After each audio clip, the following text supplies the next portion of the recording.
भारत के सभी राज्यों की खबर SNS न्यूज चैनल पर, खबर जो आपको रखे सबसे आगे। कोर्ट ने आजम खां, अब्दुल्ला आजम और पत्नी तंजीन फातिमा को दोषी करार दिया है। इसके साथ ही कोर्ट के आदेश पर पुलिस ने तीनों को हिरासत में ले लिया। आजम खां को बड़ा झटका, बेटे के फर्जी जन्म प्रमाण पत्र केस में पति पत्नी सहित तीनों दोषी करार। सपा नेता आजम खां को रामपुर की MP MLA कोर्ट से झटका लगा है। बेटे अब्दुल्ला आजम के फेक बर्थ सर्टिफिकेट केस में आजम खां, उनके बेटे अब्दुल्ला और पत्नी तंजीन फातिमा को कोर्ट ने दोषी करार दिया है। समाजवादी पार्टी के सीनियर नेता आजम खां को कोर्ट से बड़ा झटका लग चुका है। बेटे अब्दुल्ला आजम खां के फेक बर्थ सर्टिफिकेट केस में अदालत ने आजम खां, पत्नी तंजीन फातिमा और बेटे अब्दुल्ला आजम को दोषी करार दिया है। यह फैसला रामपुर की स्पेशल MP MLA कोर्ट ने सुनाया है। फेक बर्थ सर्टिफिकेट का यह केस 2017 के यूपी विधानसभा चुनाव से जुड़ा है। तब अब्दुल्ला आजम ने रामपुर की स्वार विधानसभा सीट से सपा की टिकट पर चुनाव लड़ा था। इस चुनाव में जीत भी हुई थी, लेकिन चुनावी नतीजे के बाद विरोधी प्रत्याशी नवाब काजिम अली हाईकोर्ट पहुंच गए थे। काजिम ने आरोप लगाया कि अब्दुल्ला आजम ने चुनावी फॉर्म में जो उम्र बताई है, असल में उम्र उसमें आज कोर्ट ने उन तीनों को दोषी करार दे दिया है और सजा के बिंदु पर थोड़ी देर में जजमेंट आ जाएगा। इस पर बहस हो गई।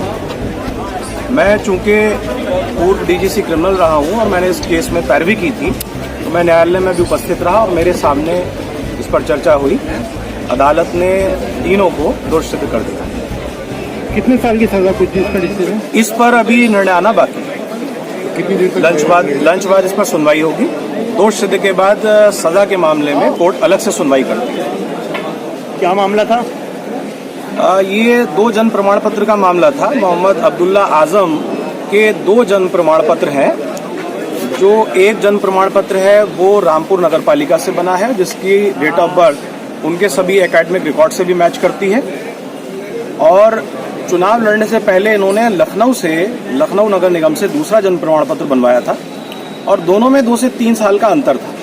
जो लखनऊ से जन्म प्रमाण पत्र बनवाया उसमें उनकी जन्म तिथि 30/9/1990 थी और जो जन्म प्रमाण पत्र इनका पहले से बना हुआ था उसमें इनकी जन्म तिथि 1 जनवरी 1993 थी और वही जन्म तिथि इनकी हाई स्कूल में भी थी और M.Tech की क्वालिफिकेशन में भी थी। तो आरोप यह है कि इन्होंने चुनाव लड़ने के लिए अपनी जन्म तिथि बढ़वाई और उसमें मोहम्मद अब्दुल्ला आजम और उनकी माता श्रीमती तंजीन फातिमा और मोहम्मद आजम खां सभी 420, 467, 468, 471 IPC के अंतर्गत आरोपी थे। आज न्यायालय ने इनकी बहस के उपरांत दोषी सिद्ध करार दिया है और सजा पर अभी निर्णय आना बाकी है। Thank you. कौन कौन है इसमें आए हैं कोर्ट में?